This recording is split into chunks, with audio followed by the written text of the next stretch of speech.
What's up, guys? I just figured out how to live stream here, and I figured I would show you guys kind of how I make video game music or music in general. So this is the program I use, FL Studio. Let's make sure all the audio is working here. All right, cool. So I can hear that. Hopefully you guys can hear that. I just tried to live stream once. Like I said, this is my first time doing this. And it didn't record it afterwards, which, I mean, I didn't do it right. I didn't have all the settings correct, but maybe I'm live now and it'll work and it'll save it afterwards. Last time it didn't save it afterwards. I don't really know why. So, you know, when you're going to create any kind of music, you want to think about it through your different textures, your different instruments. You got your drums, you got your bass, you got your chords, which can be played through a piano, and you also have, you know, your melody, which can be played through any instrument, really. So, how I like to start, it doesn't really matter how you start. The first thing you really have to do, cut this off for a minute. First thing you really have to do is figure out what tempo you want. And so in FL Studio, we got a good click right here. That's your click button. Now this isn't going to be a tutorial by any means, because honestly I don't get big into programs. I basically just know how to use the instruments and put them in here. Very bare bones kind of guy. So we take this met so we can hear the met, and you just want to like I said, I'm going to start with the bass line. So I'm going to think about the bass line in my head, and or think about the, you know, you have to start out with an idea, obviously. You have to have some sort of idea, some sort of creation kind of up here first to put it down. So I'm thinking this track is going to be kind of a faster style. Like I said, this is for video games. This is video game music. So I'm thinking this is going to be kind of like a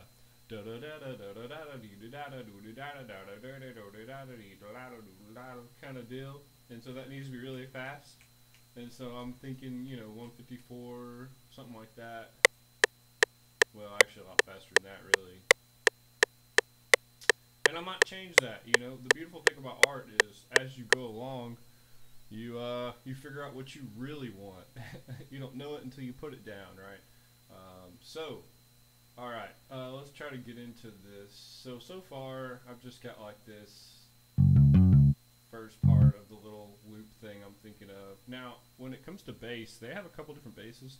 This is basically just the trial demo. I'm too cheap to actually buy the program. It's like $200, $300, and this isn't what I do for a living. It's just for fun. So, but you got different basses. So, you know, for you, whatever sound you're looking for, the timbre of the sound, right? All these are basses, but they all have different what we call timbres. Timbre just means that the instrument basically sounds different, or you could say tone. So let's turn that up so we can really hear it. Now I'm gonna quit talking. I'm just gonna create a little bit here. Let's see.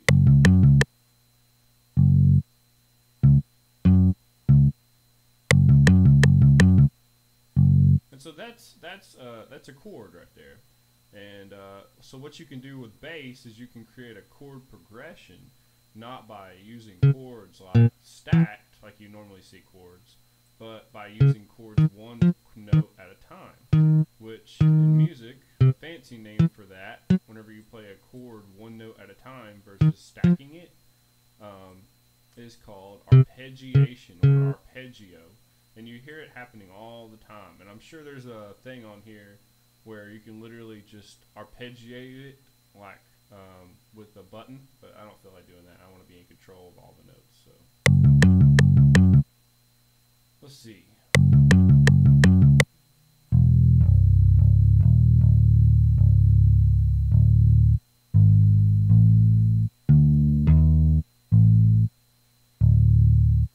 And you'll see me like try something. And honestly, even though I do know music theory, a lot about music theory, I don't really use music theory to compose that much. I just take my knowledge that I do know and kind of apply it and just use my ear, you know, my ear.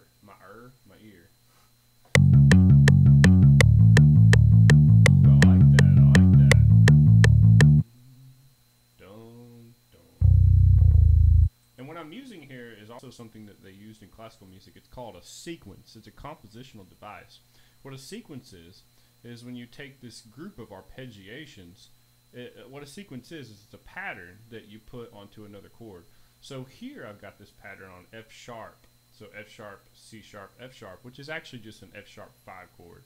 But I took that same exact pattern and I played it now on a D chord. So now I have a D, A, D, which is really D5. I'm not using any thirds here.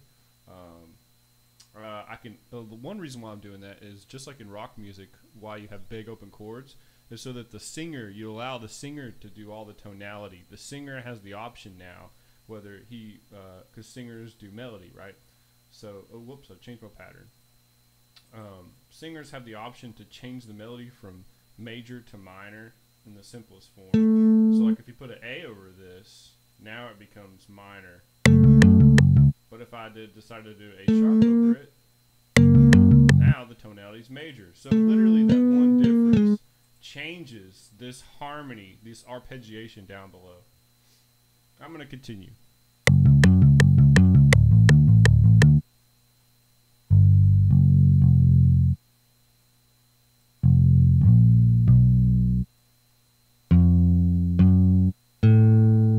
Now the only real limitation you have on bass is something called range. So obviously bass is meant to be at the lower frequency, and you generally don't want to get the bass notes too high because it just depends on what you're going for. But generally you don't want bass notes that are super high because that's not bass's function in music.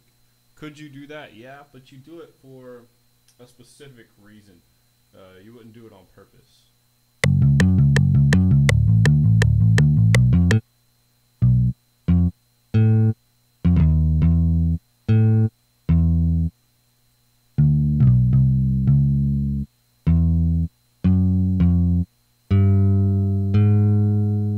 That sounds kind of cool.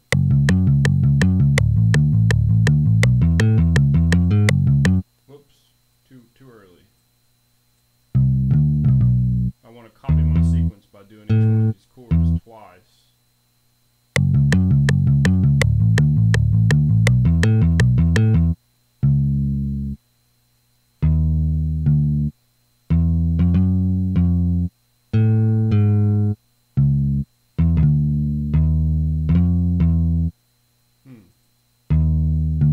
We'll see if this sounds good. I don't know.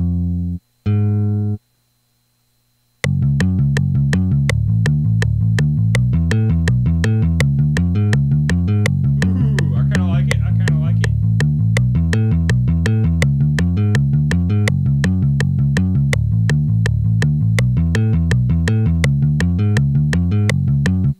And so how I approach writing, we've already talked about the beginning. So the tempo, I like to do the bass first because honestly, I mean, music is literally written from the ground up, just like buildings are built from the foundation up.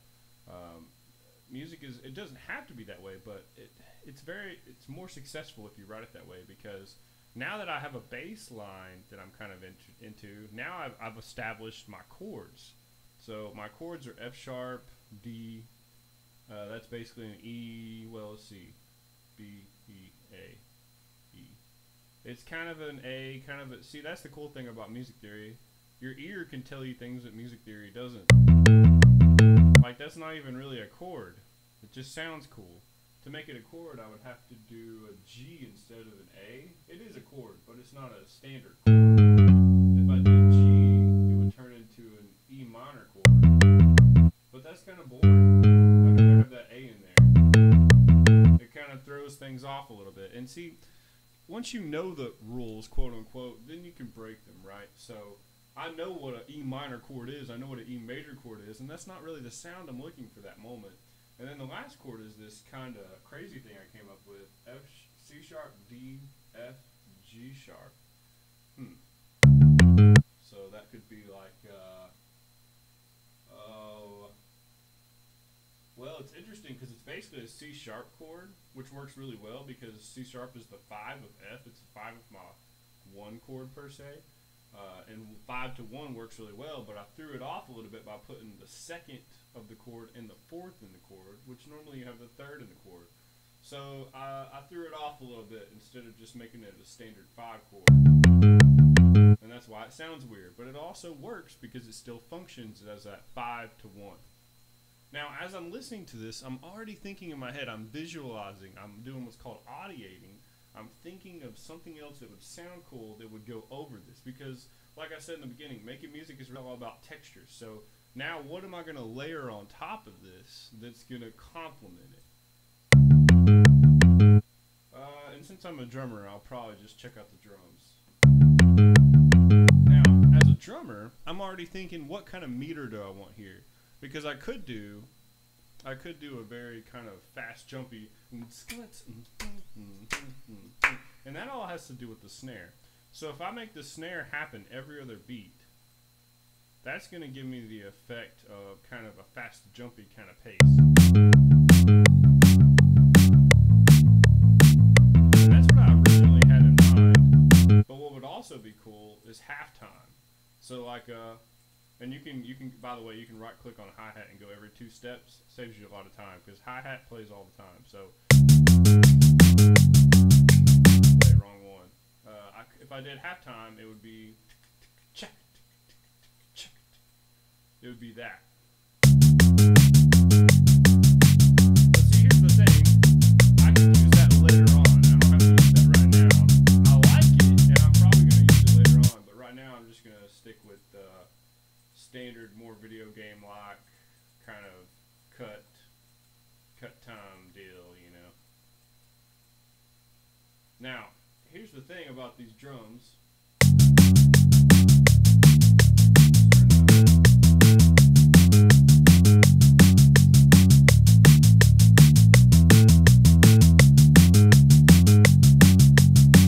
I like it. Not the coolest thing in the world. I don't really like that hi-hat pattern, honestly, because I'm not that boring.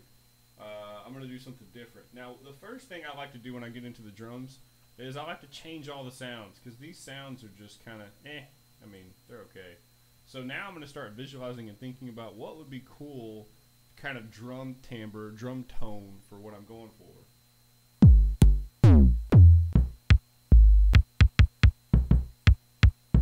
I kind of like both of those, so what I like to do sometimes is I like to add both of them and see what they sound like together. And then you can single it out so you can listen to it, and you can just kind of play with it. This is volume, and this is left and right. So what's cool is if you have 2 basses, you can put one on the left, one on the right, and it gives you this kind of more stereo effect. Not quite that much, though. It's okay. I don't mind it. I kind of want something more deep, though. I kind of like that. No, it's too overbearing.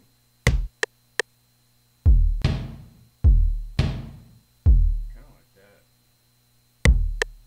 Ooh, I like that. Yeah.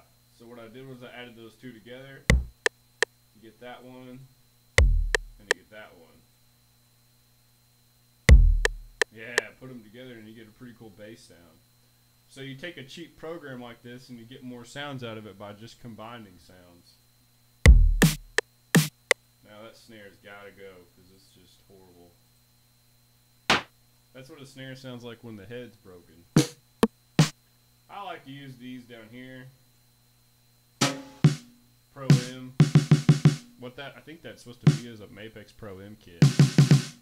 Which makes sense because they're some of the best snares on here.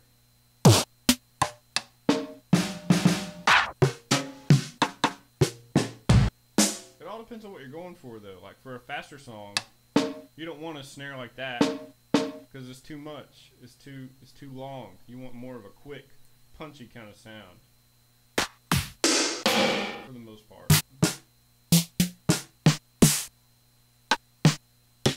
At the end of the day, it is just preference.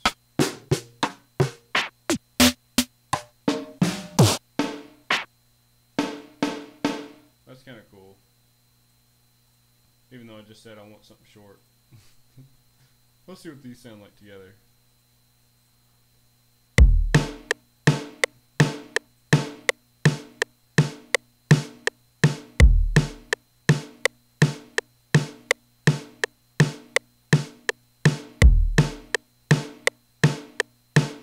So let me think about the beat.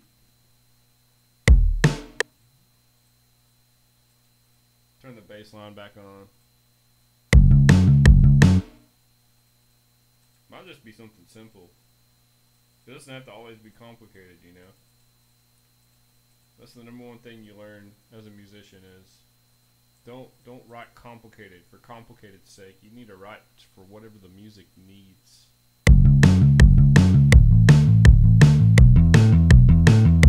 Now what's cool is, as a rhythm player, you can always kind of mess with it towards the end, because it does kind of give the energy, the end of the phrase, if it's a little bit kind of weird.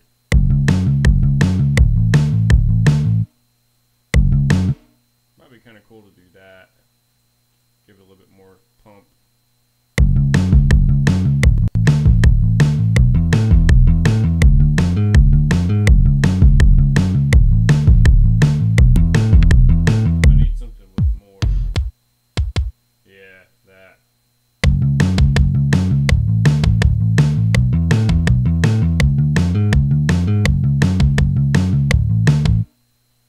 Just do the typical hi-hat on the and thing. See what that sounds like.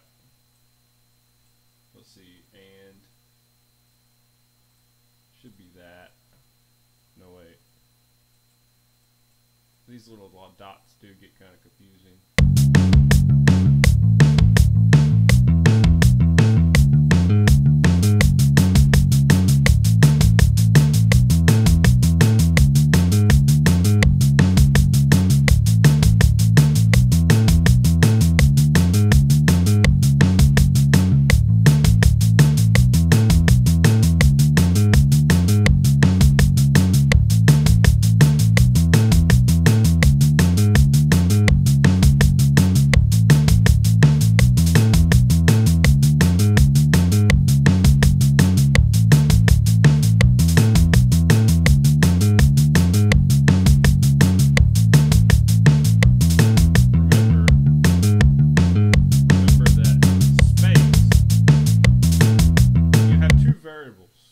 You have more notes and less notes. People like to think more notes is the only variable they have to work with when it comes to music. Oh, I have this, I can add more notes. Having less notes also is very interesting a lot of the time. So a lot of times hi-hat plays every single other beat, 1 and 2 and 3 and 4, and especially in music like this.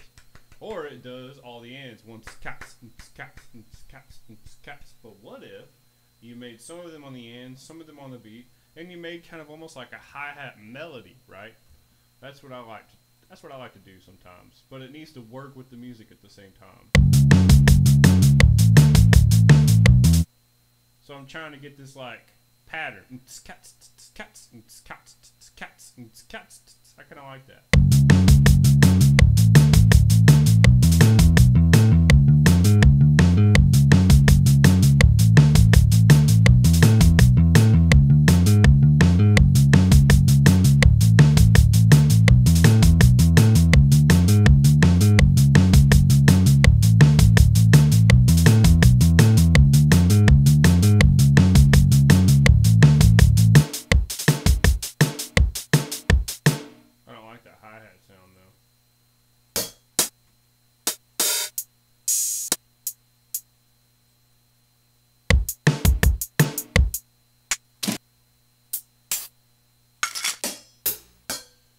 Hi-hat's another one I like to kind of double up on.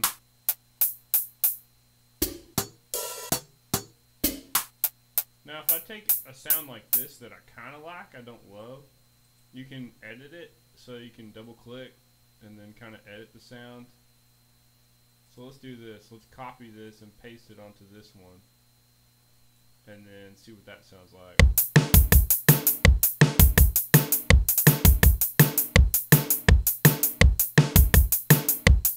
Change the pitch of that.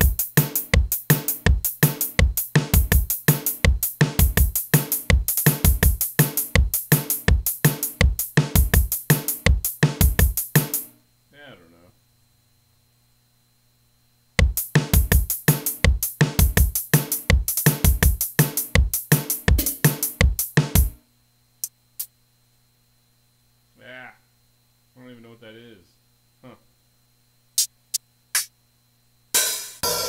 The only lame thing about the demo is that,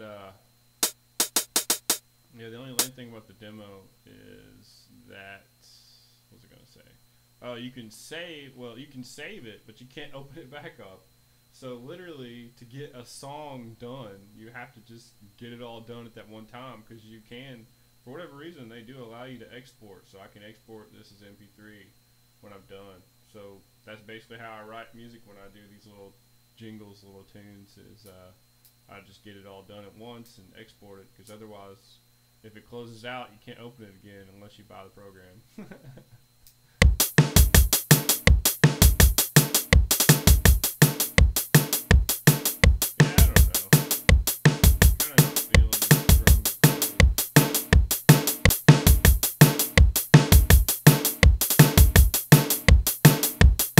I think I just need more. I need more kick. I need more kick. Give me something better.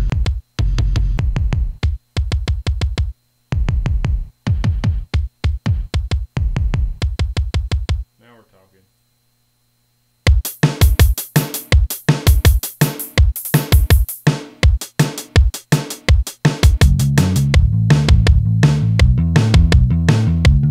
Change my mind. I'm gonna keep it more simple.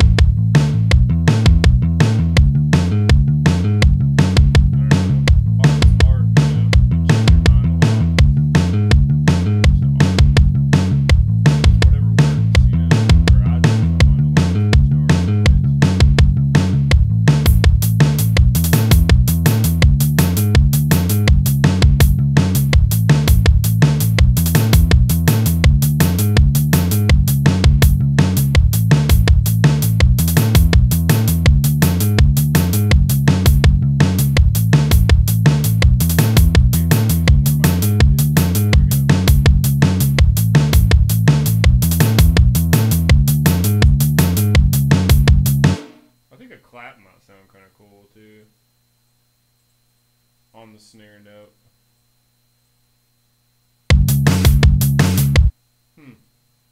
Doesn't sound bad.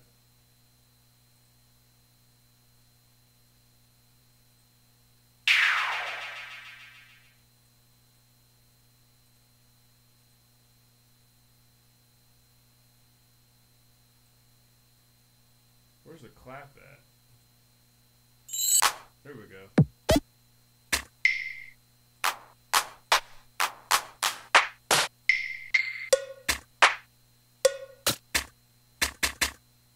I don't know, I kind of like that.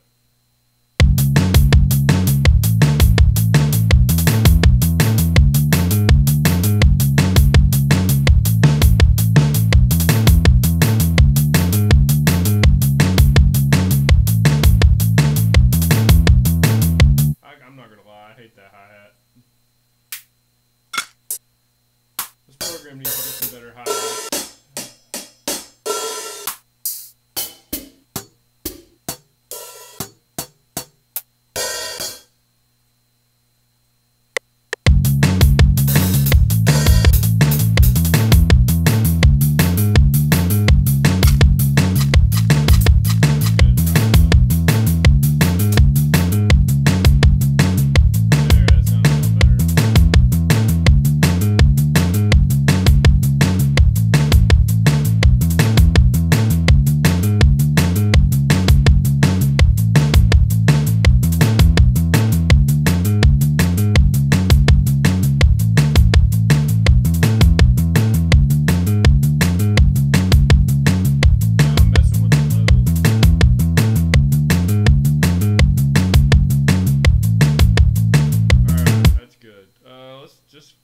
Something else, another instrument. What do I need? So something you can start doing now that you kind of got a little bit of meat to work with.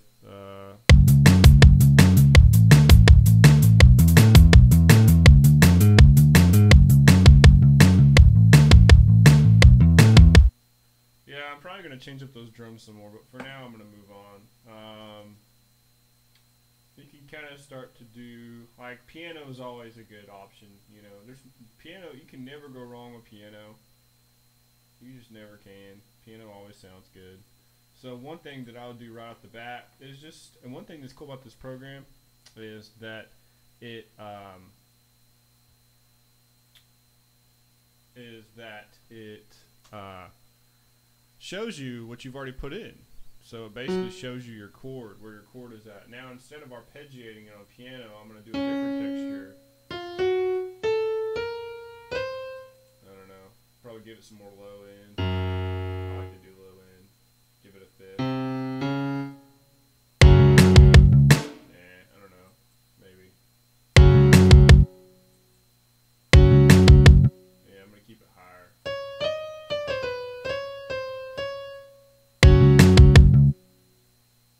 Make it go the full measure. And the cool thing about this, here's the cool thing about this. All I have to do is establish my chords that I want for the harmony.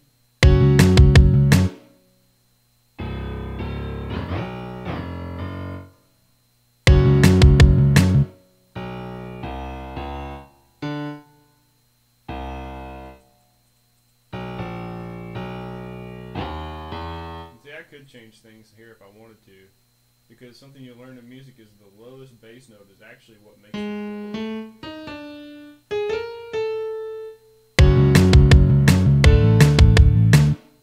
That's kind of cool.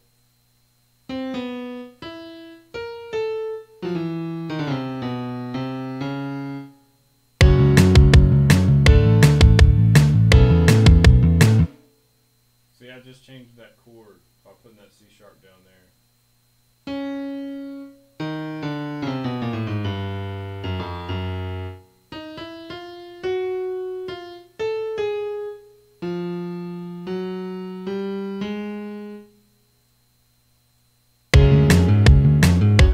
No, that's not going to work.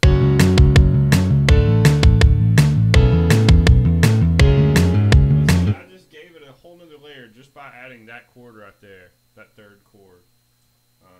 I kind of want to do that with all of them. I kind of want to make them weird.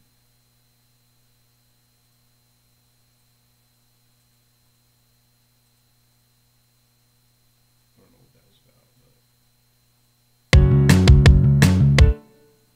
And I just made it go down some because it was too loud. Too loud. Quiet down, piano. Let's see. The secret to chords is think of every single note kind of like a melody.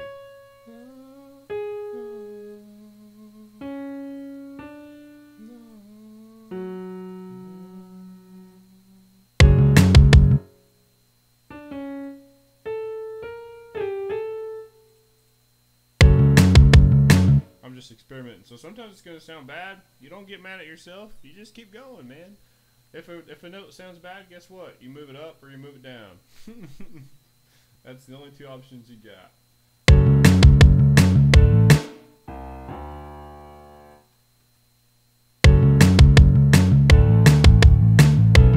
Bass is everything, man. Bass is just what makes things click. And notice something that I'm doing too, you'll see a lot of composers doing. The bass notes are really far apart, and as soon as you get higher in your spectrum of range, you can start putting notes closer and closer together, and it gives us something that we call extended chords. Like, and you'll see chords what's called voiced like this all the time. If I wanted to make this more jazzy, I could keep adding notes up here, and it would keep adding more and more color and texture into the music. Like, let me give you an example. Like if I add that note, or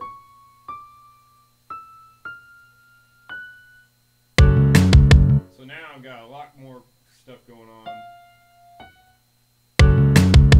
But do you want all that? I don't know. You know, that's what you have to decide as a composer. What do you want? That's art for you. Whatever you want is what you want.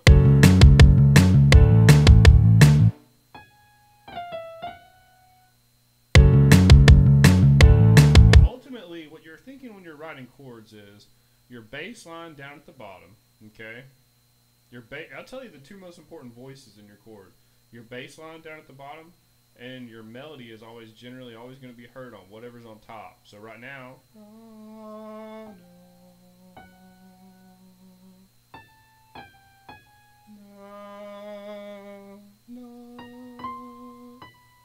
Maybe. I don't know. We'll see what it sounds like.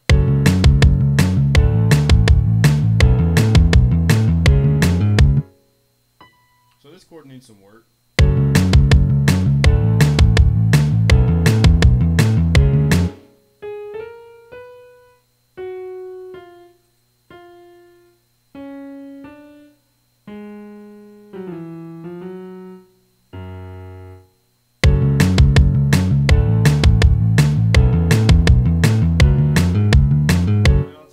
Sounds weird.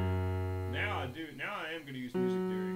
So what I usually do is when my ear doesn't cut it, that's when I start using music theory. So right here I have an F sharp, here I have an F sharp. That's always going to work. That's an octave, okay?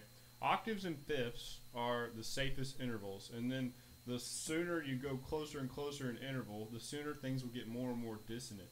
So octave is good. That would be your fifth. This would be a seventh.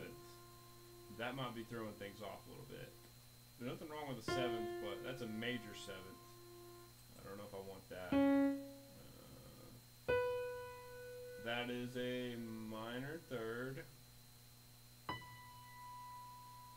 That is also a minor third on top, so it should sound fine now. It should sound like a minor chord. But the problem is it doesn't match my weird bass line. And the reason it doesn't match my weird bass line is because for whatever reason, I'm hearing an F sharp minor chord here, but I actually am playing a C sharp minor in the bass. In the bass. So I need to just respect my original chord progression and go with that. Maybe put this note that I had here up here so that it's less dissonant in the chord. See? Or I might just change that chord altogether. I don't know. We'll see. I'll tell you something that happens a lot too. I start out with bass, but I don't always keep the original bass line because your harmony is really important in music. So your harmony, your bassist kind of has to understand that yes, but cool bass lines are cool, but harmony itself, what the harmony actually is, needs to dictate the bass more than the other way around.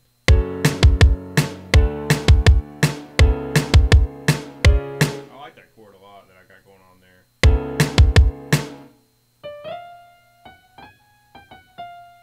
So how do I fix this situation? The easiest way to fix your harmony is go from the chord that you like and figure out what would sound cool next, and then just fix your bass line.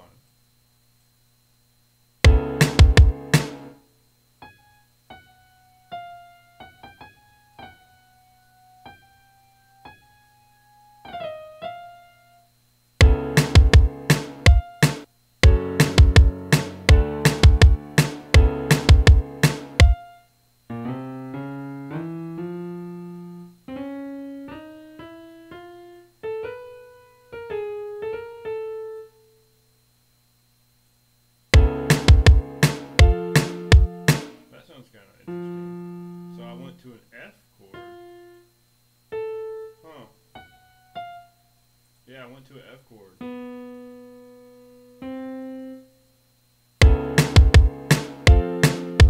That doesn't work at all. Well, what I'm going to do is, I started my 5 chord here, which means my 5 chord, I need to just make this a 5 chord as well as C sharp. So what I'm going to do is something that composers do sometimes where they keep the same bass note on bottom. And one reason why this 3rd chord sounds so cool anyways is because it's kind of colorful.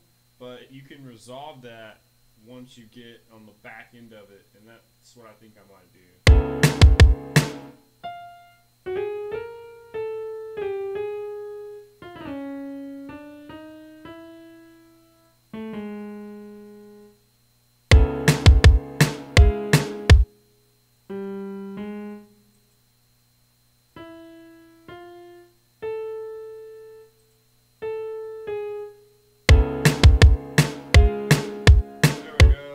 It out, and I think that'll actually work good with the bass line too. Okay, so there's my harmony and my bass line.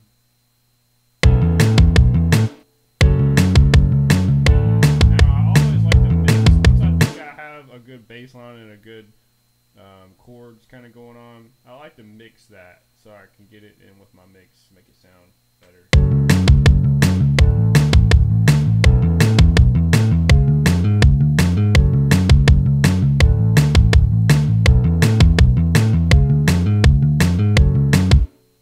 And I like to do that on a couple of different pianos, or actually I like this electric one.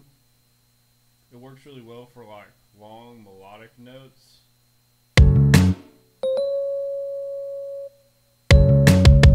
Because it cuts really well. You can hear that really well over the whole mix.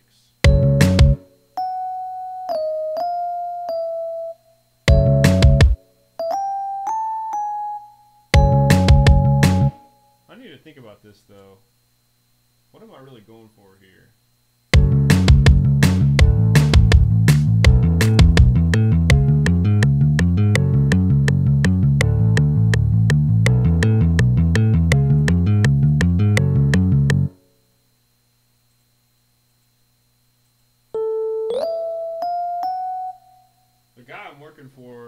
I'm writing this video game music for likes epic kind of sounding stuff, which is why we work well together. That's all I really write is epic sounding stuff. So turn that track on.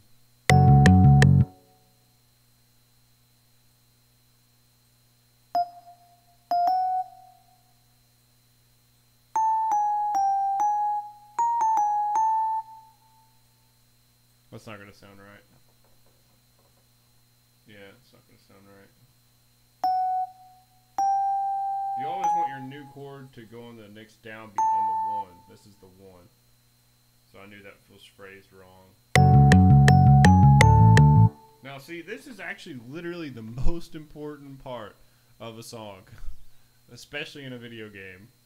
The melody. This is all the people who are playing the game. This is what they're going to be humming along to while they're playing the game, while they're beating somebody up. In this case, it's a fighting game.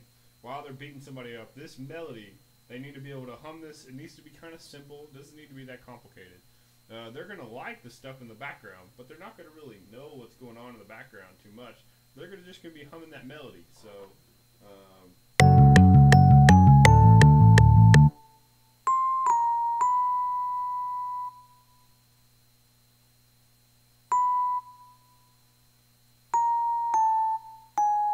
and this is when it really starts to get fun, because the melody is what actually starts to make the character of the song start, the real voice, what the song is really trying to say at the end of the day. That's what the melody's job is.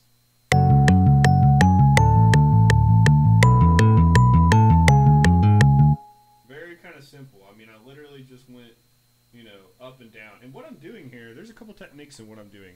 I'm honestly not the best at writing melodies. I'm not bad at it though. I've gotten better over the years.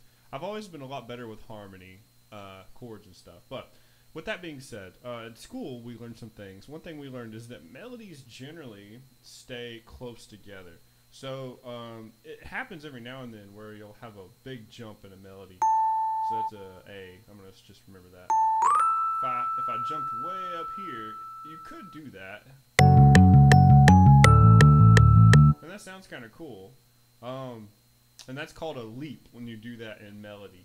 But what happens more often than that is called stepwise motion, where you're basically just stepping through smaller motions. Now, there's nothing wrong with leaps, but one thing that's cool about leaps is leaps make energy happen. They promote energy in music, unlike static motion, which steps are more like static motion. But the reason I'm doing this in the beginning is because it's just the beginning of the melody. Just the beginning of the melody. So I'm just developing it. In other words, I might go to a leap later on.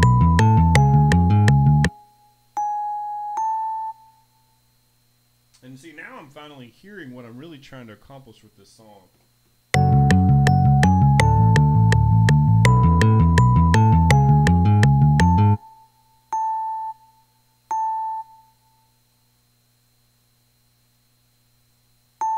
Another technique I'm using is I'm using the same sort of rhythms over and over again. It's kind of like that sequence thing where you take the same idea and you put it on a different chord. If you use the same rhythm over and over again, it gives the phrasing of the melody a lot of character and a lot of like, hey, I've heard that before. This all kind of goes together.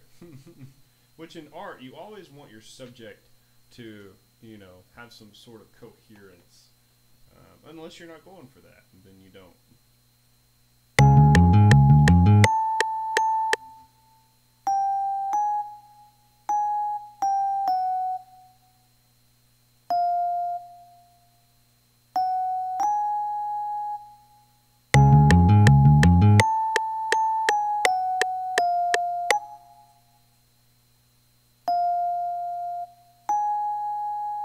So I'm thinking that's going to be my first little melody.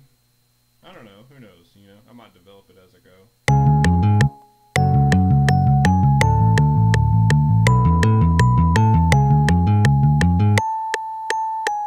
Now, one thing I can do to actually make that more interesting is I think I'm going to go higher right there, so that it does create a little bit more energy.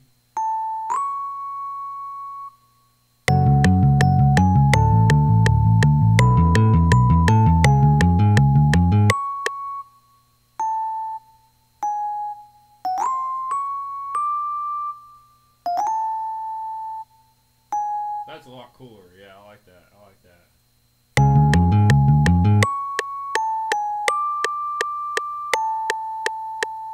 I don't know.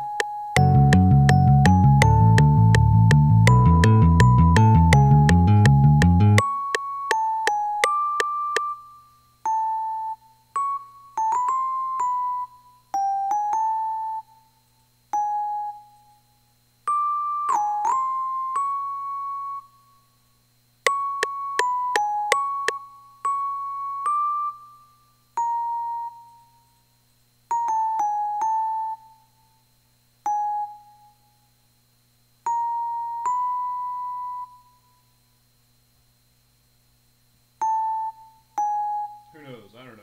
No.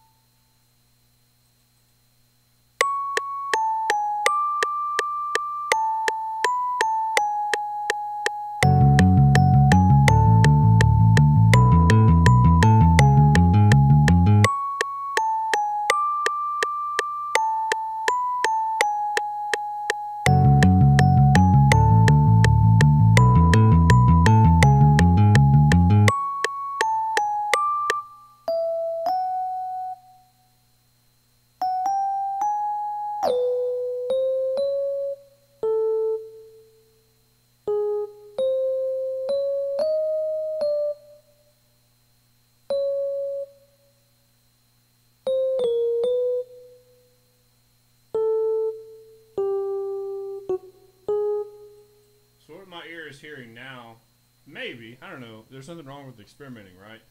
Maybe adding some more notes to that melody will give it a little bit more oomph.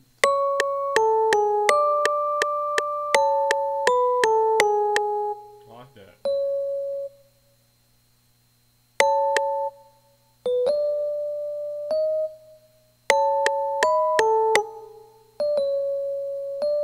This is called counterpoint, by the way. Whenever you harmonize a melody with another melody.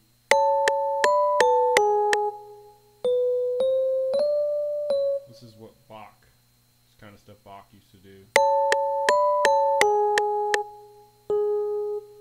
I'm not trying to say I'm writing music like Bach. All I'm saying is, this is it's a technique that classical composers used.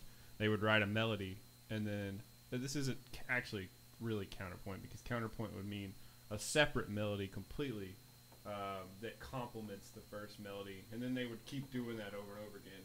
And that's how you ended up with what's called a fugue in classical music.